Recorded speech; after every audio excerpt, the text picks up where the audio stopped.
ಕನ್ನಡ ಶಾಲೆಯಲ್ಲಿ ಒಂದೇ ಮಗು ಇದ್ದರೂ ಆ ಮಗುವು ಶಿಕ್ಷಣದಿಂದ ವಂಚಿತವಾಗಬಾರದು. ಕನ್ನಡ ಶಾಲೆಗಳು ಯಾವತ್ತೂ ಮುಚ್ಚಬಾರದು ಎಂದು ನಟ ಡಾಲಿ ಧನಂಜಯ ಕರೆ ನೀಡಿದರು.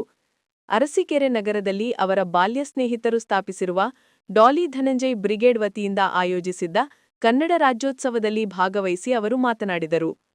ಕನ್ನಡ, ಬಡವರು ಮತ್ತು ಗ್ರಾಮೀಣ ಮಕ್ಕಳ ಪರವಾಗಿ ಮಾತನಾಡಿದ ಅವರ ಭಾಷಣ ರಾಜ್ಯೋತ್ಸವ ವೇದಿಕೆಯಲ್ಲಿ ಭಾರೀ ಮೆಚ್ಚುಗೆ ಗಳಿಸಿತು. ಗ್ರಾಮೀಣ ಬಡ ಮಕ್ಕಳ ಶಿಕ್ಷಣ ಕುರಿತು ಕಾಳಜಿ ವ್ಯಕ್ತಪಡಿಸಿದರು. ಬಡವರ ಮಕ್ಕಳು ಬೆಳೆಯಬೇಕು ಎಂಬ ತಮ್ಮ ಖ್ಯಾತ ಡೈಲಾಗ್ ಅನ್ನು ನೆನಪಿಸಿಕೊಂಡು, ಹಳ್ಳಿಗಳಲ್ಲಿ ಕನ್ನಡ ಶಾಲೆಗಳು ಉಳಿಯಬೇಕು, ಊರಿಗೆ ಖಾಸಗಿ ಶಾಲೆಗಳ ಬಸ್ ಸೌಲಭ್ಯ ಬಂದರೂ ಎಲ್ಲಾ ಪೋಷಕರಿಗೂ ಮಕ್ಕಳನ್ನು ಬೇರೆ ಶಾಲೆಗೆ ಕಳುಹಿಸುವ ಸಾಮರ್ಥ್ಯ ಇರುವುದಿಲ್ಲ ಎಂದು ಹೇಳಿದರು. ಕಾರ್ಯಕ್ರಮದ ಬಳಿಕ ಶಾಸಕ ಶಿವಲಿಂಗೇಗೌಡ, ಸಂಘಟಕರು ಡಾಲಿ ಧನಂಜಯ್ಗೆ ಗೌರವ ಸಲ್ಲಿಸಿದರು. ತಮ್ಮ ಬಾಲ್ಯದ ಸ್ನೇಹಿತರ ಹೆಸರುಗಳನ್ನು ಒಂದೊಂದಾಗಿ ಉಲ್ಲೇಖಿಸಿದ ಅವರು ಸರಳತೆ ಮತ್ತು ಸ್ನೇಹದ ಮೌಲ್ಯವನ್ನು ವೇದಿಕೆಯಲ್ಲಿ ಮತ್ತೊಮ್ಮೆ ಸಾರಿದರು. ಒಳ್ಳೆ ವ್ಯವಸ್ಥೆ ಮಾಡಿಕೊಟ್ಟಾಗ ಅದು ಯಾವ್ದಾದ್ರೂ ತುಂಬಾ ಚೆನ್ನಾಗಿ ಆಗಕ್ಕೆ ಸಾಧ್ಯ ಅನ್ನೋ ನಂಬಿಕೆ ನಂದು. ಸೊ ಖಂಡಿತ ಅದ್ರ ಕಡೆಗೂ ಕೆಲಸ ಮಾಡ್ತೀನಿ. Thank you. ನಿರಂತರವಾಗಿ ಜೊತೆಗಿರಿ, ಕೈ ಹಿಡಿರಿ. ಸ್ಪೆಷಲ್ ಥ್ಯಾಂಕ್ಸ್ ಹೇಳಬೇಕು ನಮ್ಮ ಇಡೀ ಡಾಲಿ ಧನಂಜಯ್ ಬ್ರಿಗೇಡ್ ತಂಡಕ್ಕೆ. ನನಗೆ ಗೊತ್ತಿರಲಿಲ್ಲ ಹಿಂಗೆಲ್ಲ ಮಾಡ್ತಾರೆ ಅಂತ. ಅವ್ರು ಬಂದು ಕನ್ನಡ ರಾಜ್ಯೋತ್ಸವ ಆಚರಿಸ್ತೀವಿ, ಯಾವ್ದಾದ್ರು ಒಂದಿನ ಹೇಳಿ ಫ್ರೀ ಇರೋ ಡೇಟ್ ಅಂತ ಹೇಳಿದ್ರು. ನಾನು ಓಕೆ ಇಂಥ ತಾರೀಕು ಬರ್ತೀನಿ ಅಂತ ಹೇಳಿದೆ. ಬಟ್ ಅವರು ಎಲ್ಲರನ್ನೂ ಸೇರಿಸಿ ಅದ್ಭುತವಾಗಿ ಆಚರಿಸಿದ್ದಾರೆ. ಅದು ನಮ್ಮ ಮಧು, ಅಂಬರೀಶ್ ಅವರು, ರೋಹಿತ್, ಇದು ಒಂದು ಲಿಸ್ಟ್ ಇದೆ. ಒಂದೇ ನಿಮಿಷ, ಪಾಪ ಎಲ್ಲ ಕೆಲಸ ಮಾಡಿದ್ದಾರೆ. ಅಂಬರೀಶ್, ಮಧು, ಜಿತೇಂದ್ರ, ಮಾನವ್, ಕಿರಣ್, ಸಿದ್ದರಾಮಯ್ಯ, ಸ್ವರೂಪ್ ಕೃಷ್ಣ, ಗಂಗಾಧರ್, ರಮೇಶ್, ಚೇತನ್, ದೊರೆ, ವಿಶ್ವತ್, ಶೇಖರ್ ನಾಯ್ಕ್, ಭರತ್, ಸತೀಶ್, ಸುಧಾಕರ್, ಸಿದ್ಮಲ್ಲಪ್ಪ, ಪ್ರಭು, ರಘು, ಸುನೀಲ್, ಶರತ್, ಸಿದ್ದೇಶ್, ಮುನಿಸ್ವಾಮಿ, ವಿನಯ್, ನಿಖಿಲ್, ಲಿಂಗೇಗೌಡ, ಕಾಂತರಾಜು, ದಿನೇಶ್, ಕರಿಗೌಡ, ಎಲ್ರಿಗೂ ಒಂದು special thanks.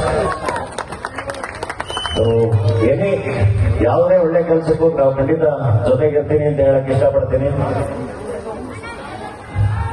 And Kannada Rajyotsava, Kannada ಅಂತ ಬಂದಾಗ ಇನ್ನೊಂದು ಹೇಳ್ಬೇಕು, ಕನ್ನಡ ಶಾಲೆಗಳು ಯಾವತ್ತೂ ಮುಚ್ಚಬಾರ್ದು. ಯಾಕೆ ಅಂತ ಹೇಳ್ತೀನಿ, ಯಾವತ್ತು ಒಂದು ಇಡೀ ಈಗ ಎಲ್ಲರಿಗೂ ಗೊತ್ತು, ಹಳ್ಳಿಗಳಿಗೆ ಎಲ್ಲ ಹಳ್ಳಿಗಳಿಗೂ ಸ್ಕೂಲ್ ಬಸ್ಗಳು ಹೋಗ್ತವೆ. ಸ್ಕೂಲ್ ಬಸ್ಗಳು ಕರ್ಕೊಂಡ್ಬರ್ತಾರೆ, ಬೇರೆ ಬೇರೆ ಶಾಲೆಗೆ ಸೇರಿಸ್ತಾರೆ, ಅದೆಲ್ಲದೂ ಫೈನ್. ಬಟ್ ಎಷ್ಟೇ ಶಕ್ತಿಯುತರಾಗಿದ್ದವ್ರು ನಾವು ಇದ್ರೂ ಇಲ್ಲದವರನ್ನು ಇದ್ದೇ ಇರ್ತಾರೆ. ಅವ್ರು ಎಷ್ಟೋ ಜನ ಸ್ಕೂಲಿಗಂತ ಇಲ್ಲಿವರೆಗೂ ಕಳ್ಸಕ್ಕಾಗದೇ ಇರುವಂತ ಪೋಷಕರು ಇರ್ತಾರೆ.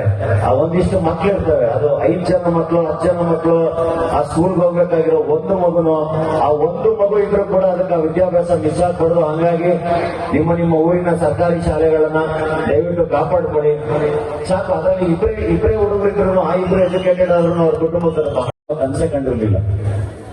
ಸೊ ಪ್ರತಿಯೊಂದು ಏನೇ ಇವತ್ತು ಇಲ್ಲಿವರೆಗೂ ತಲುಪಿದ್ರು ಅದೆಲ್ಲರೂ ಇಲ್ಲಿಂದನೇ ಶುರುವಾಗಿರೋದು. ಅದಕ್ಕೆ ನಾನು ಯಾವಾಗ್ಲೂ ಋಣಿಯಾಗಿರ್ತೀನಿ. ಅದಕ್ಕೆ ಬಹಳ ಥ್ಯಾಂಕ್ಸ್. ನನಗೆ ಇನ್ನೂ ಒಂದು ಇಲ್ಲಿ ಸ್ಟೇಜಲ್ಲಿ ಎಷ್ಟೊಂದು ಜನ, ಅಂದ್ರೆ ನನ್ನ ಚೈಲ್ಡ್ಹುಡ್ ಇಂದ ಒಂದು ನಂಟು ನನಗೆ ನಮ್ಮ ಡಾಕ್ಟರ್ ನಾಗಭೂಷಣ್ ಅವರು. ಅದು ನಾನು ಅವ್ರ ಲಕ್ಷ್ಮೀಪುರದಲ್ಲಿ ಹೊಸದಾಗಿ ಬಂದವರು, ಅವ್ರ ಮನೆಯಲ್ಲಿ ನೋಡ್ತಿದ್ರಲ್ಲ, ಅಲ್ಲಿಂದ ಹಿಡಿದು ಇವತ್ತಿನ ಆಸ್ಪತ್ರೆವರೆಗೂ ಒಂದು ಬಹಳ ಒಳ್ಳೆ ಸಂಬಂಧ ಅವ್ರ ಜೊತೆ. ಪ್ರತಿಯೊಂದು ಹಂತದಲ್ಲೂ, ಪ್ರತಿಯೊಂದು ಸಿನಿಮಾದಲ್ಲೂ ಬಹಳ ಚೆನ್ನಾಗಿ ಗೈಡ್ ಮಾಡ್ತಾರೆ ಅವರು.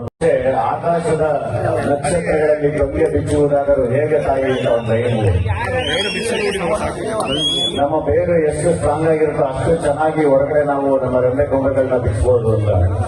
ಆ ನನ್ನ ಬೇರು ನನಗೆ ನನ್ನ ಅರಸೀಕೆರೆ.